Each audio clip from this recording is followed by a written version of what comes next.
warahmatullahi wabarakatuh. Waalaikumsalam warahmatullahi wabarakatuh.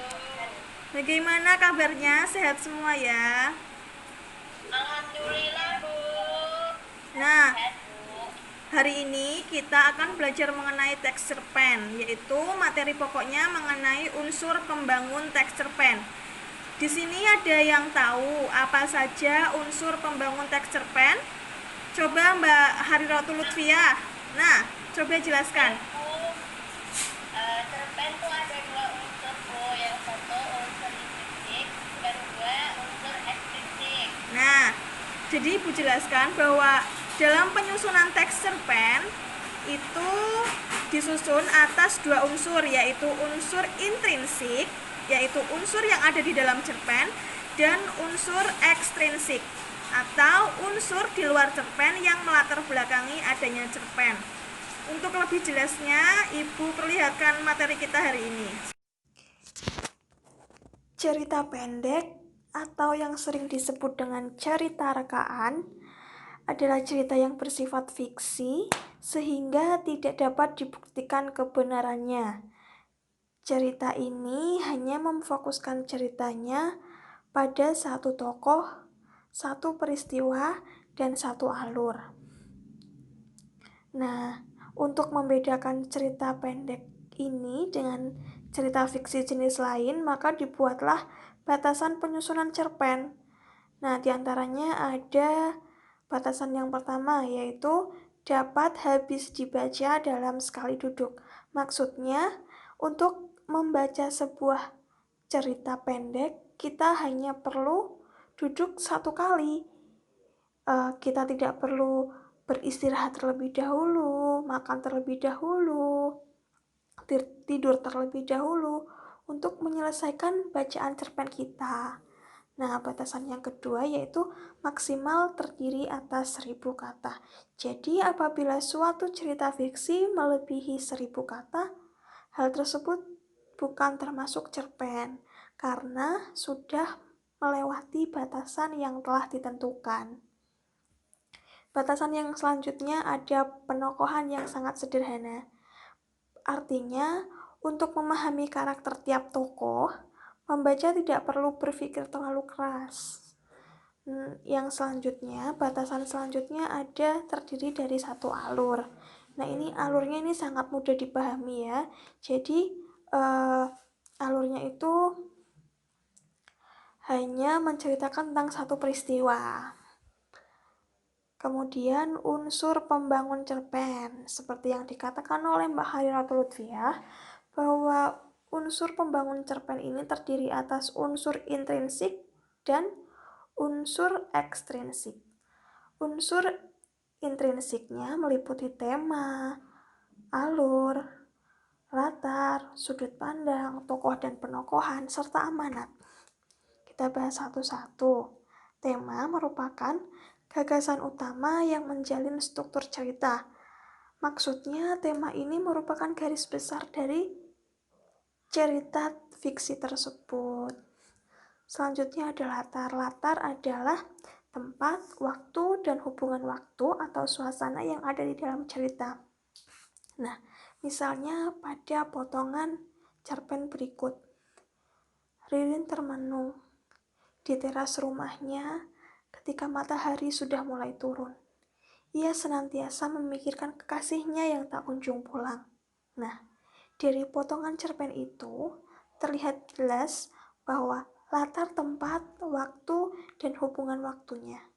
Pada latar tempat, sudah jelas dikatakan bahwa latar tempatnya adalah teras. Untuk latar waktunya adalah sore hari. Hal ini karena maksud tersirat dari kata-kata saat matahari sudah mulai turun. Nah, untuk latar suasananya bisa saja gundah gulana, resah karena Ririn sibuk memikirkan kekasihnya. Nah, unsur yang selanjutnya yaitu alur. Alur adalah bagian-bagian yang membentuk suatu cerita. Alur ini jenisnya ada 3 ya, yaitu alur maju atau alur progresif, yang dalam satu cerita alur ini berjalan runtut dari awal hingga akhir. dimulai dengan perkenalan, konflik, lalu kemudian penyelesaian.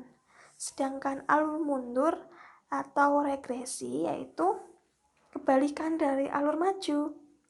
Alur ini dimulai dengan penyelesaian, kemudian memunculkan klimaks, antiklimaks, dan berakhir dengan pengenalan. Seperti itu.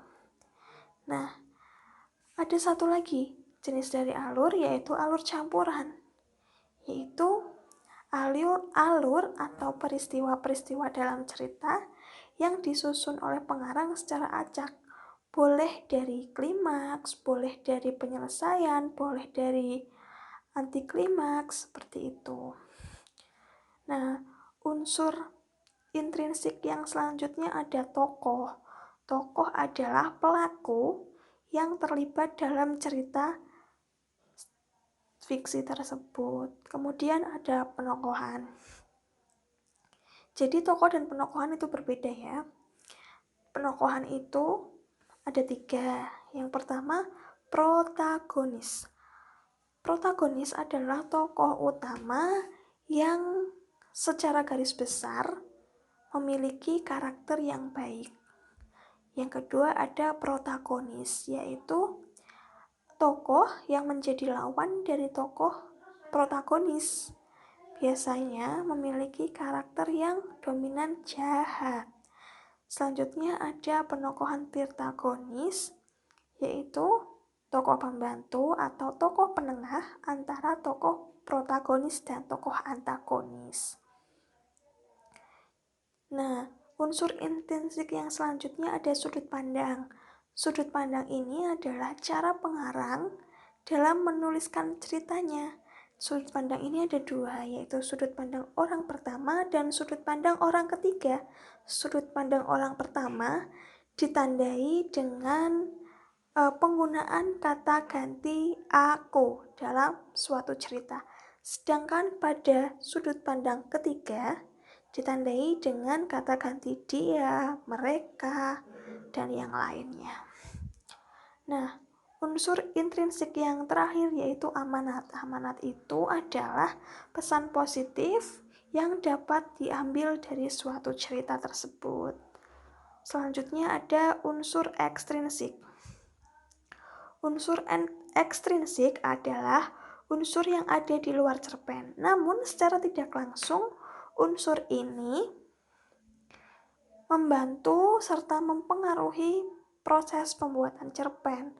Karena hal ini melibatkan pendidikan, agama, kondisi masyarakat, politik, status sosial, budaya, dan latar belakang.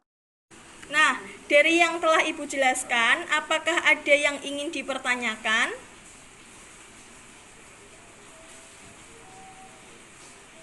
Saya, Bu. Silakan Mbak Ririn. Bu, saya ingin bertanya. Ya. Mengapa latar belakang penulis juga berpengaruh terhadap proses penyusunan cerpen, Bu? Oh, mengapa latar belakang penulis berpengaruh terhadap proses penulisan cerpen?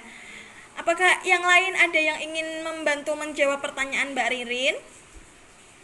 Saya mau membantu menjawab. Silakan.